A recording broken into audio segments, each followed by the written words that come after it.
Olá, cursistas! Sejam bem-vindos!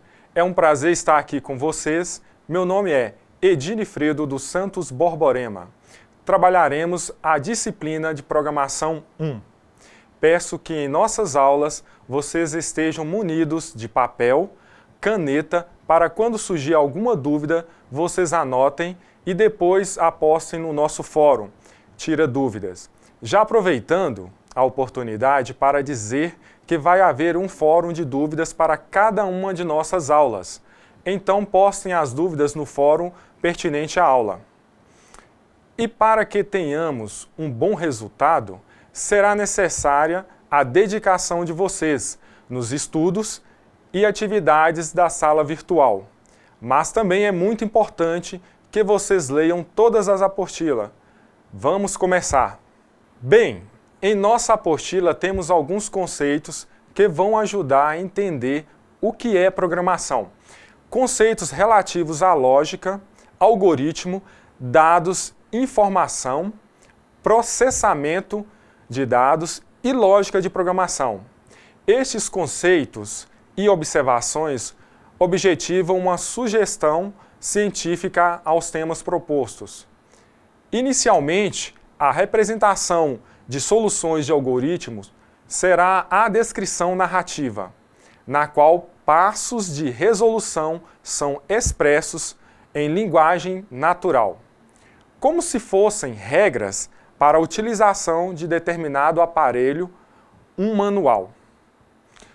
Assim, ao final dessa leitura, esperamos que vocês tenham condições de definir os fundamentos necessários para a lógica de programação, identificar que, para um processamento de dados, é preciso que dados sejam informados, verificar que, para checar a um resultado e fornecer informações, um processamento de dados é necessário.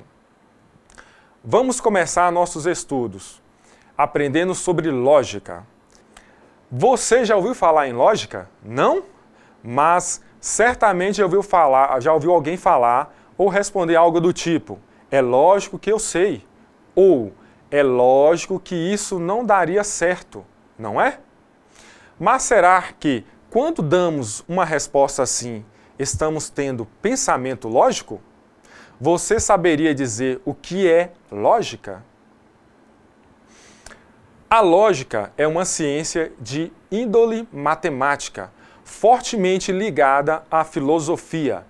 É também a designação para o estudo de sistemas prescritivos de raciocínio, ou seja, sistemas que definem como se deveria realmente pensar para não errar, usando a razão dedutiva e indutiva. Agora iremos falar sobre algoritmo. Você já ouviu falar nele? Você consegue se lembrar o que é algoritmo? E automação? Você saberia dizer o que é? Agora então, você terá oportunidade de relembrar esses assuntos e, principalmente, verificar que não há como falar de algoritmo sem antes tecer comentários sobre automação. Automação é um processo em que uma tarefa deixa de ser desempenhada pelo homem e passa a ser realizada por máquinas, não importando se estas máquinas são mecânicas ou elétricas. Saliba, 1993. Vamos ver como pode ocorrer uma automação. Determinada tarefa, para que seja automatizada, deve ter todas as etapas conhecidas. E a máquina ou dispositivo que desempenhará este processo deverá estar apta a garantir sua repetibilidade. Exemplos. São exemplos de automação os caixas eletrônicos dos bancos, que hoje realizam tarefas antes realizadas por bancários, e as funções mecânicas de montagem na linha de produção automotiva. Vamos aprender agora sobre dado e informação. Você saberia dizer o que significa dado em informática? Podemos dizer que o dado é a matéria-prima da informação. Ou seja, a informação é composta de um conjunto organizado de dados. O dado puro e simples, muitas vezes, é confundido com a própria informação. Não carrega obrigatoriamente nenhum caráter informativo. Imagine um texto onde cada letra estivesse solta na página, ou seja, que as letras não estivessem presas por nenhum processo tipográfico, estivessem embaraçadas. Ao sacudirmos a página, as letras cairiam no chão, concorda? Os montinhos de letras espalhadas pelo chão conteriam todos os dados que constituem a informação deste texto, sendo, porém, impossível de constituí-lo novamente apenas recolocando as letras sobre o papel. Isto é o que pode acontecer com o dado puro e simples. Cada tipo de informação está associada a determinado conjunto de dados, criados especificamente para adequar aos processos de transmissão da informação. Quando trabalhamos com fonemas que, através do sistema vocal, transmite informação, respeitando regras linguísticas e idiomáticas, quando trabalhamos com letras que, ao serem ligadas entre si, formam palavras, o que já é uma informação, que formam frases. Este material que você está lendo foi redigido em linguagem portuguesa brasileira. O que você acha que aconteceria se ele fosse utilizado por um estudante que dominasse apenas a língua francesa? O mesmo conjunto de dados, alfabeto comum a muitas línguas, está sendo utilizado, mas neste caso haveria transmissão da informação? Dado, símbolo que expressa a unidade mínima da informação, átomo da informação. Informação, conjunto de dados reunidos com regras específicas, a natureza da informação. Agora iremos aprender sobre dados de entrada e saída. Quando um problema surge em nosso dia a dia, geralmente ele ocupa totalmente nossa atenção. E isso pode interferir em nossas capacidades de percepção.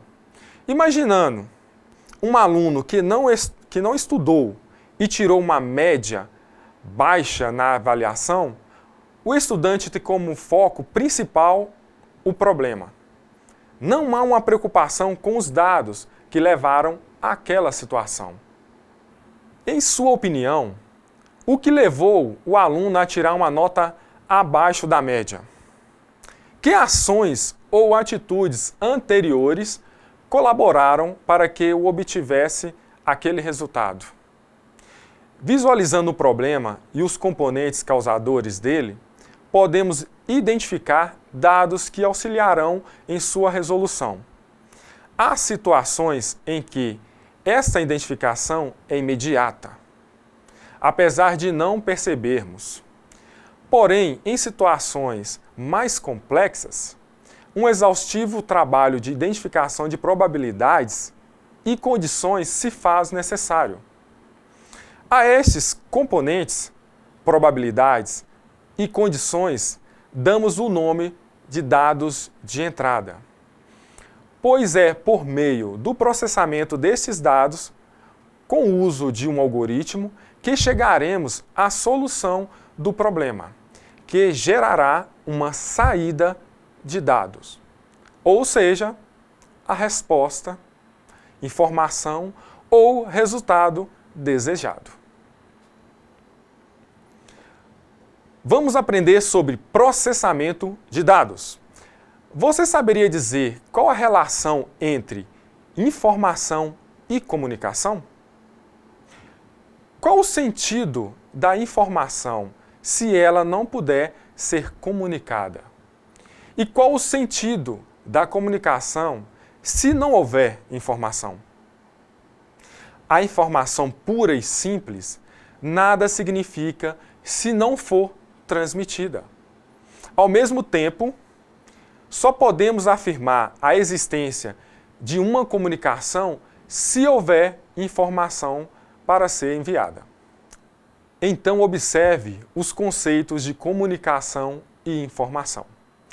Comunicação pode ser considerada o intercâmbio de informação entre sujeitos ou objetos. Informação é o resultado do processamento, manipulação e organização de dados de tal forma que represente uma modificação quantitativa ou qualitativa no conhecimento do sistema, pessoa, animal ou máquina que a receberá. Por isso, embora sejam distintas entre suas definições, só podemos justificar uma com a existência da outra. Quando falamos em lógica de programação, nós nos remetemos à sequência de instruções. Você sabe o que é uma instrução? Instrução pode ser considerada um conjunto de regras ou normas definidas para a realização de uma tarefa. Em informática, instrução é a informação que indica a um computador uma ação elementar a ser executada. Nas disciplinas de programação, nos é dado um problema. O primeiro passo é determinar uma sequência de instruções tal que, fornecido os dados de entrada, por meio da execução da sequência de instruções, alcancemos como saída a solução do problema. Agora, para que você exercite seus conhecimentos sobre lógica de programação, vamos lhe propor um desafio, por meio de uma história muito conhecida. Um senhor está numa das margens de um rio, com uma raposa, uma dúzia de galinhas e um saco de milho. Ele pretende atravessar o rio com sua carga, num barco que só comporta ele e parte da sua carga. Ele não pode deixar a raposa com as galinhas, nem as galinhas com o milho. O que fazer para atravessar o rio e chegar à outra margem com a raposa, as galinhas e o milho? Geralmente, os estudantes tentam partir para a resolução imediata. Alguns chegam a desenhar duas margens separadas por um rio e os demais personagens tentando encontrar a solução. Poucas são as situações em que ocorre a preocupação em avaliar a essência do problema, ou seja, as características de cada personagem. Os dados de entrada, por exemplo. A identificação do problema é relativamente simples. O próprio texto a retrata muito bem, sem necessidade de informação complementar. Os componentes fornecidos também são suficientes, bastando uma análise detalhada à característica de cada um deles. Já os dados de saída, neste caso, não são informações, e sim uma maneira de resolver o problema proposto. Avaliando as características de cada componente, identificamos que, evidentemente, o Senhor não pode deixar em uma das margens sozinhos a raposa e a galinha. Fatalmente, a raposa comeria as galinhas. Nem as galinhas e o milho, pois as galinhas comeriam os grãos de milho. A questão é escrever uma sequência de passos, um algoritmo que processe estes dados e oriente o Senhor a realizar seu intento sem que haja perca de nada. É óbvio que na primeira viagem ele não pode levar a raposa, pois as galinhas comeriam o milho. Também não pode levar o milho, pois a raposa comeria as galinhas. Como resolver esse problema? Vamos à solução do problema.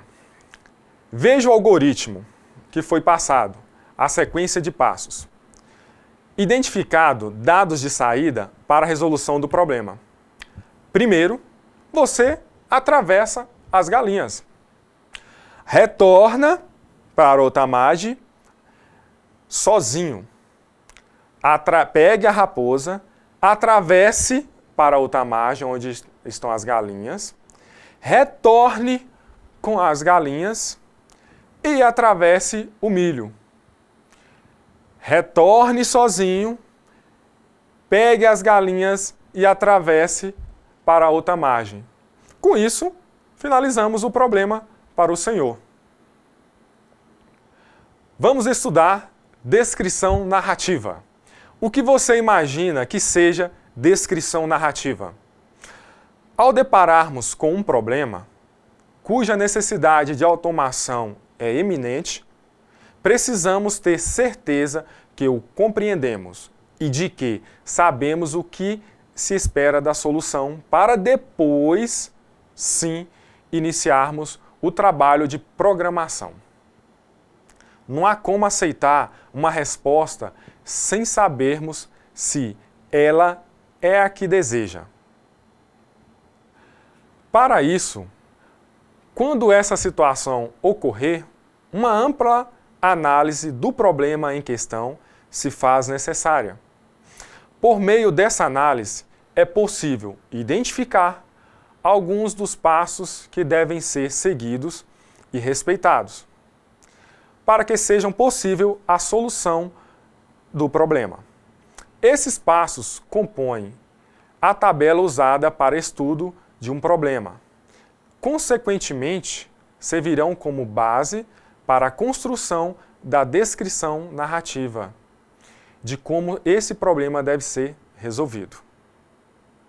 Entretanto, vale a pena observarmos que uma das maiores dificuldades encontradas pelos estudantes nas disciplinas de algoritmos é a interpretação de texto. Não conseguir identificar aquilo que se pede, o problema, o que se espera obter dados de saída, o que será necessário para o processamento de dados de entrada. E a maneira de processar esses componentes dificulta muito o processo de resolução. Portanto, aproveitamos para destacar a importância do exercício diário da leitura, seja no contexto escolar, seja no profissional, seja na sua casa. Mediante o hábito da leitura, firmamos ainda mais compreensão ou interpretação do que lemos, e essas competências são fundamentais para todas as áreas do conhecimento. Não somente quando tratamos da língua portuguesa, como equivocadamente pensam muitos estudantes. Agora iremos estudar resoluções condicionais. Não é difícil imaginar o que são resoluções condicionais. Sim? O próprio nome nos remete ao conceito. Resoluções condicionais são necessárias quando, diante de uma situação, temos que lidar com condições para que determinada tarefa seja desempenhada. A identificação dessas condições faz parte da identificação do problema e, por isso, muitas vezes deparamos com a dificuldade de encontrá-las e de como resolvê-las. Resoluções com ponto de repetição. A repetição contada, sem dúvida, podemos perceber situações condicionais no exemplo anterior, mas ainda existem ocasiões em que determinado problema, para ser resolvido, necessita de processo que pode se repetir várias vezes, podendo esta quantidade ser predeterminada ou condicional. E isso também deve-se ao trabalho. A esta característica é dado o nome de repetição. Chegamos ao final da sessão de conceitos básicos, de identificar o que é lógica e a importância desse conceito para o aprendizado de algoritmo. Você estudou o conceito de algoritmo e automação. Pôde verificar o que é dado, informação e a relação entre esses dois conceitos. Você estudou sobre dados de entrada, dados de saída e verificou como é importante não observar o problema em si, mas os componentes, as probabilidades e as condições para a resolução. No item processamento de dados, você observou a relação entre comunicação e informação. Em lógica de programação, você viu que é instrução e como a execução da sequência de instruções permite. No item processamento de dados, você observou a relação entre comunicação e informação. Em lógica de programação, você viu o que é instrução e como a execução da sequência de instruções permite chegar à resolução do problema. Na seção 2, descrição narrativa, você pôde conhecer um pouco sobre linguagem e a importância da leitura para identificar um problema. No item resoluções sequenciais, por meio de exemplos, você pôde verificar os processos para chegar à solução de um problema. No item resoluções condicionais, você observou que a identificação das condições faz parte da identificação do problema e que a solução deste depende de verificar quais são essas condições. No item resoluções com pontos de repetição, você verificou que, além das situações condicionais, um processo pode se repetir várias vezes e esta quantidade pode ser pré-determinada ou condicional. No item repetição aninhada, você teve oportunidade de verificar que processos repetitivos podem ocorrer dentro de um processo repetitivo. Você deve ter percebido, pelo estudo dessa aula, que falamos um pouco sobre conceitos básicos que envolvem as técnicas de programação. São noções que precisam ser compreendidas de modo significativo para que uma futura compreensão de toda a lógica envolvida nos processos de programação na área de informática. Espero que você tenha tido condições de observar que, por exemplo, a descrição narrativa é uma maneira simples de se programar. Por isso, você deve ter identificado que, se você faz descrições narrativas todos os dias, você é capaz de programar. Ok? Bem, agora você já teve contato com as primeiras conceituações. Podemos dar um passo adiante. Podemos realmente prosseguir E espero que na nossa conversa, nessa aula, tenha fornecido você os subsídios mínimos para a continuidade do trabalho. Mas se ainda restam dúvidas, leia esta aula quantas vezes você julgar necessário. Lembre-se, sempre que você é capaz de resolver qualquer problema. Na aula anterior, buscamos introduzir você no campo do raciocínio lógico e de algumas ferramentas de solução de problemas. Nessa segunda etapa, você terá contato com alguns conceitos que deve conhecer antes de iniciar a programação com o uso de pseudocódigos, tipos de dados, variáveis e expressões. Depois disso, passaremos a estudar conceitos, exemplos e a prática de programar, usando pseudocódigos para solução de algoritmos. Assim, por meio de estudos dessa aula, esperamos que você seja capaz de compreender o que são e quais são os tipos de dados básicos, definir e compreender o uso de variáveis, conhecer a definição e o correto uso de expressões e operadores, compreender, identificar e aplicar síntese e semântica. Vamos estudar tipos de dados. Salvetti e Barbosa, 1998, ressaltam que um programa de computador é descrito em uma linguagem de programação. Geralmente, cada linguagem de programação tem seus próprios tipos de dados. Isto é, conjunto de valores, operações e relações já implementadas, disponíveis para o uso. Na interpretação surge o conceito do domínio, isto é, da limitação do conjunto de valores dos elementos representados. Os tipos de dados que serão tratados nessa seção são classificados de acordo com o tipo de informação contida nesses dados. Lembramos que a classificação apresentada aqui não se aplica a nenhuma linguagem de programação específica, pois a ideia é mostrar de forma sintetizada os padrões utilizados na maioria das linguagens. Vamos começar a estudar dados numéricos.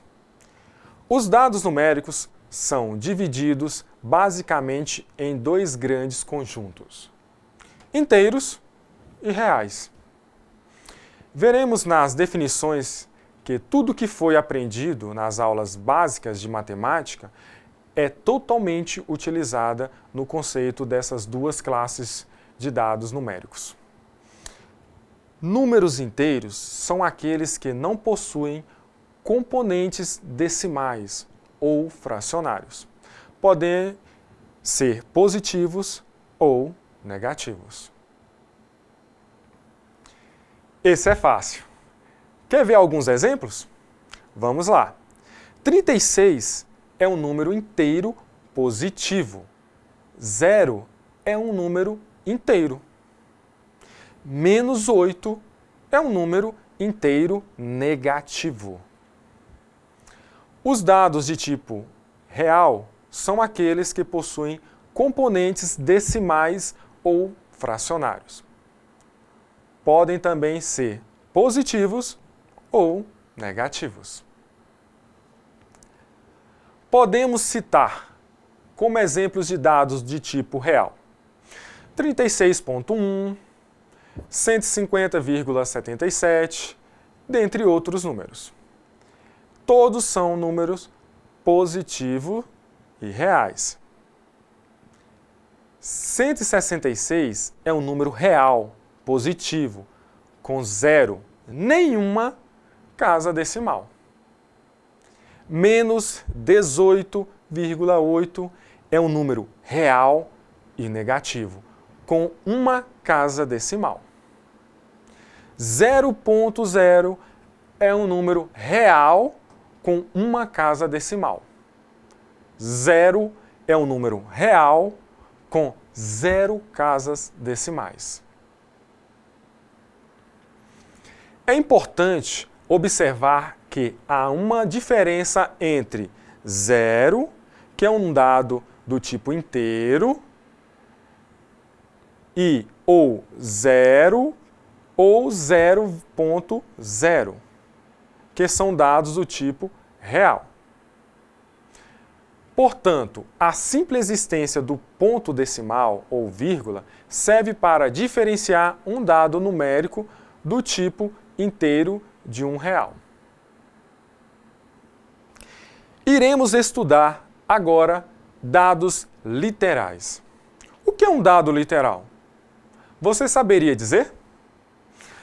O tipo de dado literal, conforme Saliba 1993, pode ser definido como constituído por uma sequência de caracteres com letras, dígitos e ou símbolos especiais. Este tipo de dado é também muitas vezes chamado de alfanumérico, cadeia de caracteres, ou ainda string, como iremos aprender em uma linguagem de programação.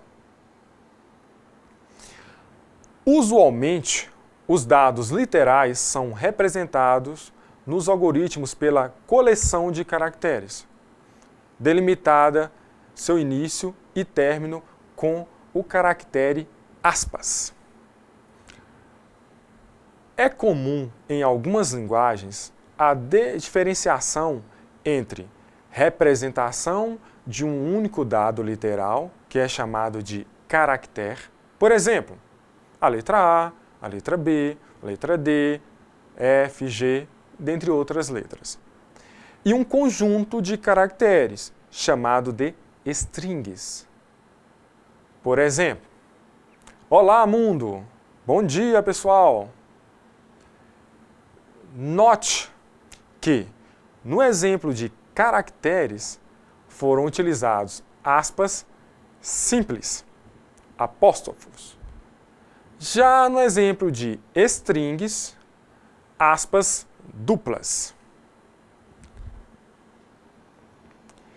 É interessante essa diferenciação, pois, para algumas linguagens, ela é necessária, como é o exemplo da linguagem C e Java. O dado do tipo literal possui um comprimento dado pelo número de caracteres nele contido. Veja os exemplos. Quem? Literal de comprimento 5.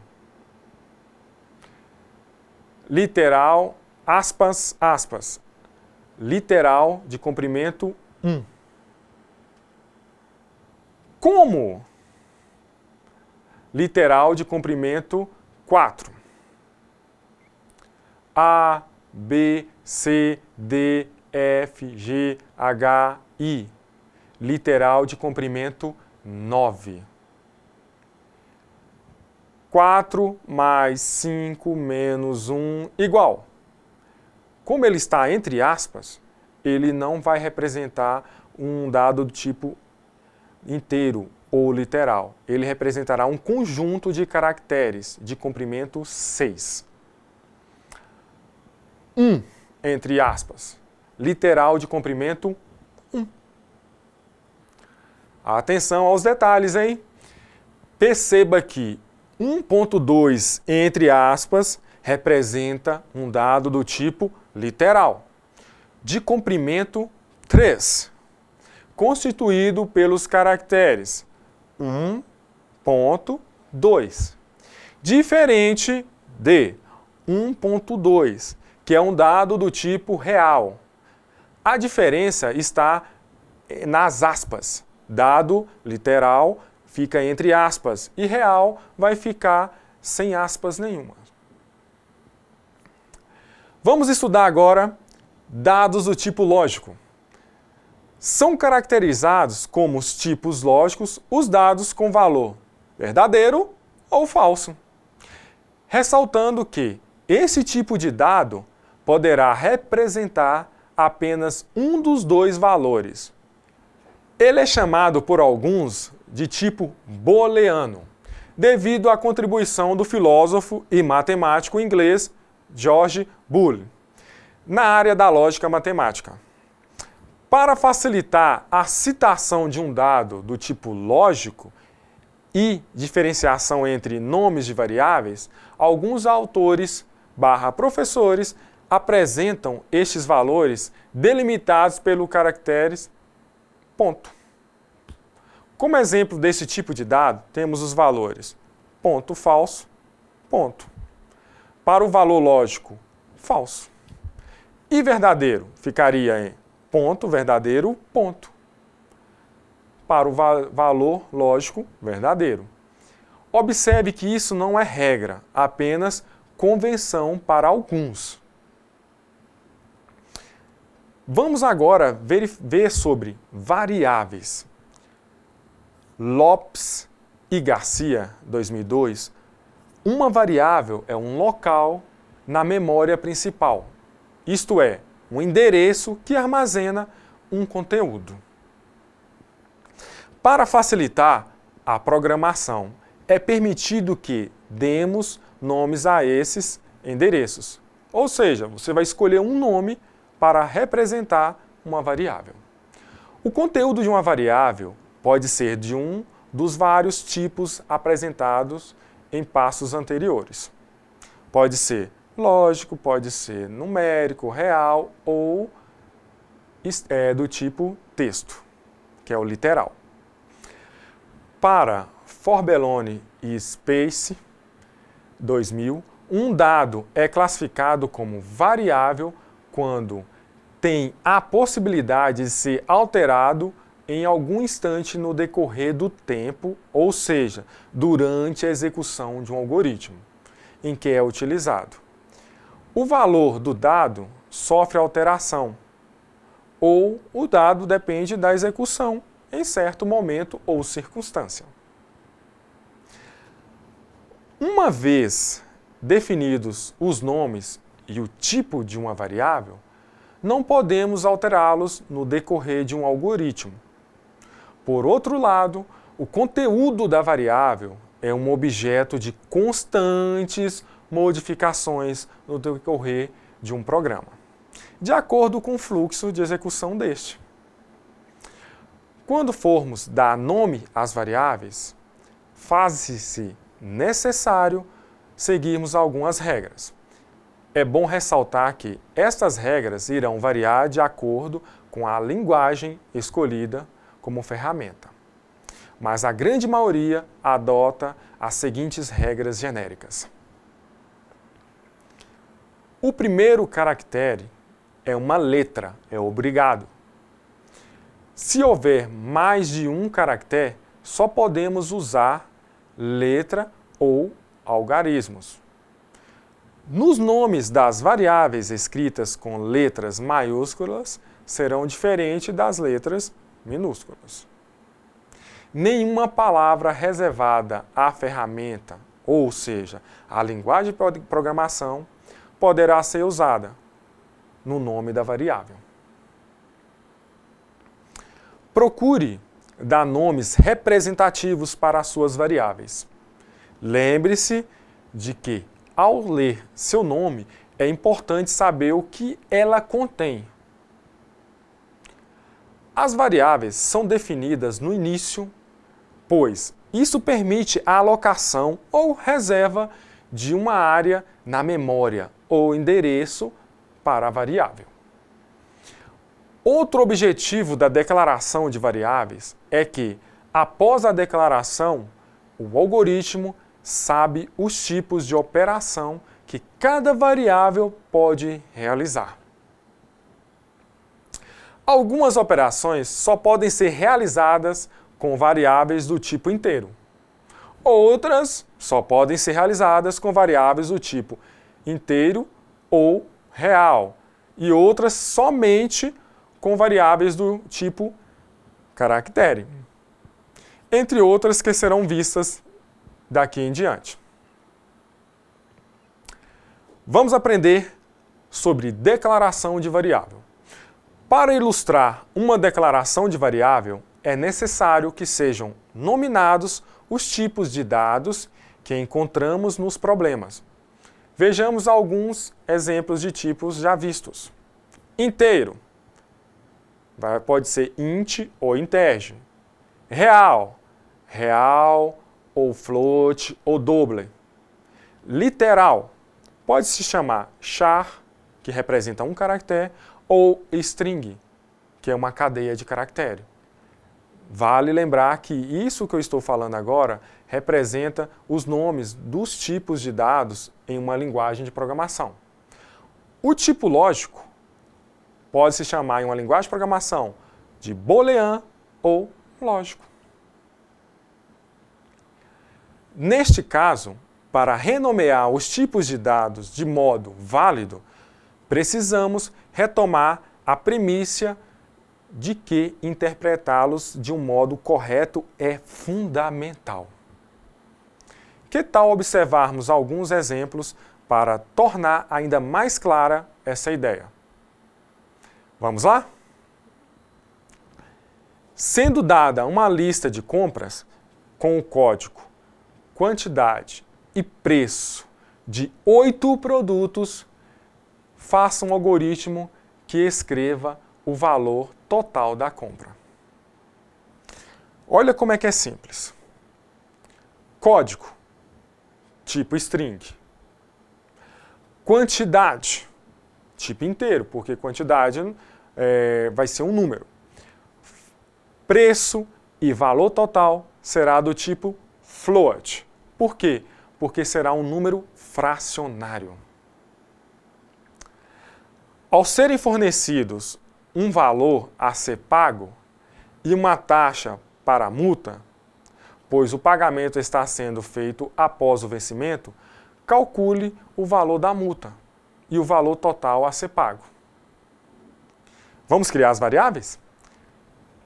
Valor da conta será do tipo float, porque o número pode ser um número real. Exemplo, 550,30, 760,60 centavos. Taxa da multa também será do tipo float. Por quê? Porque a taxa pode variar, 7,5, 8,6 e assim por diante. Valor da multa também será do tipo float, porque a multa será dada em dinheiro. Ok? E o valor total também será do tipo float. Com isso, criamos as variáveis para armazenar os valores para este problema. É solicitada um motorista recém-chegado de uma viagem a quantidade de quilômetros por ele percorrido. O motorista informa o solicitado e você deverá informar ele a quantos metros se refere a quantidade em quilômetros. Então, este é um problema simples. Você vai receber a quilometragem e transformar em quilômetros. Como é que ficariam as variáveis para esse tipo de problema? Olha como é que é simples. Quilômetros e metros serão do tipo inteiro. Simples, não? Muito simples. Observe que o trabalho de identificação de variáveis e de seus tipos é, na maioria das vezes, muito fácil, pois basta identificá-los no enunciado. O que ocorre também com grande frequência é a identificação de algumas variáveis necessárias apenas durante a resolução do algoritmo. Mas isso não é problema nenhum. Basta relacionarmos essas variáveis à lista já existente. Pronto, adicionou, acabou. Vamos aprender sobre expressões e operadores. O conceito de expressão em termos computacionais, segundo nos foi informado Lopes e Garcia, 2002, está intimamente ligado ao conceito de expressão ou fórmula matemática, no qual um conjunto de variáveis e constantes numéricas se relacionam por meio de operadores, compondo uma fórmula que, uma vez avaliada, resulta em um valor. Para Saliba, 1993, o conceito de expressão aplicado à computação assume uma conotação mais ampla. Uma expressão é uma combinação de variáveis, constantes e operadores, que, uma vez avaliada, resulta em um valor. Aqui constam algumas definições. É importante que você leia com atenção esses conceitos e busque outras fontes de informação sobre isso. Também se faz necessário que você procure o significado das palavras que não conhece. Operadores, ainda segundo esse mesmo autor, são elementos funcionais que atuam sobre operados e produzem determinado resultado. A expressão 5 menos 2 relaciona dois operandos, os números 5 e 2, por meio do operador menos, que representa a operação de subtração. Vamos aprender agora expressões aritméticas. São aquelas cujo resultado da avaliação é do tipo numérico, seja ele inteiro, seja ele real. Somente o uso de operadores aritméticos e de variáveis numéricas é permitido em expressões desse tipo. Vamos ver o slide. Vamos agora ver os operadores e a função de cada um. Vamos lá, operador menos, ele é do tipo unário, a operação dele é inversão de sinal, prioridade dele é 1. Exemplo, menos 1, resultado 1. Por quê?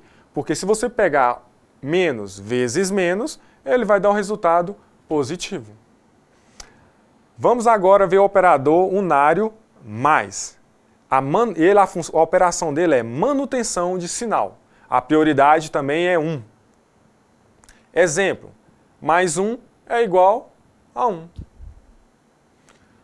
Outro operador, asterisco, asterisco, ele é do tipo binário. E a operação dele é de exponenciação. A prioridade 2. Vamos ver o exemplo. 9 elevado a 2 é igual a 81. O operador asterisco, do tipo binário, a operação multiplicação.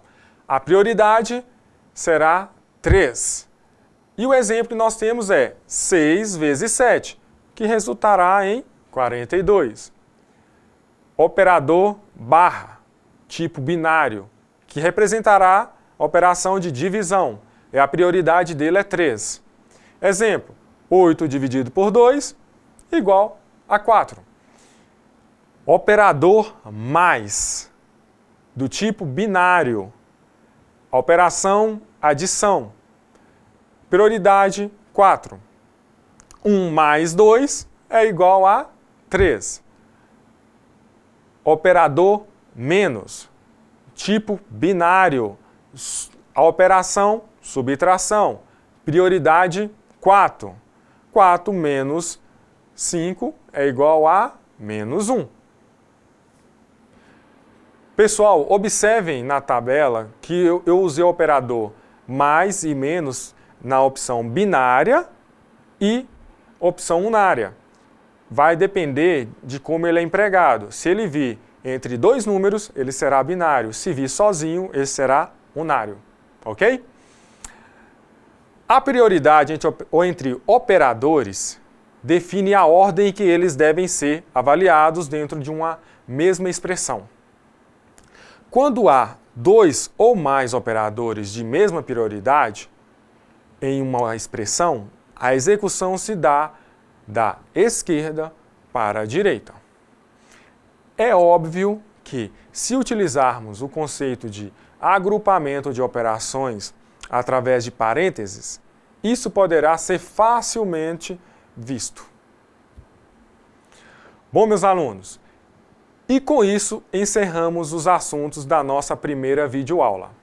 Eu espero que vocês tenham gostado e que tenham absorvido ao menos um pouco do que vimos aqui hoje. Lembrem-se de acessar a sala virtual, participar dos fóruns e postar as suas dúvidas. E não se esqueçam de estudar a apostila. Por enquanto, é só. Bons estudos e até a próxima aula.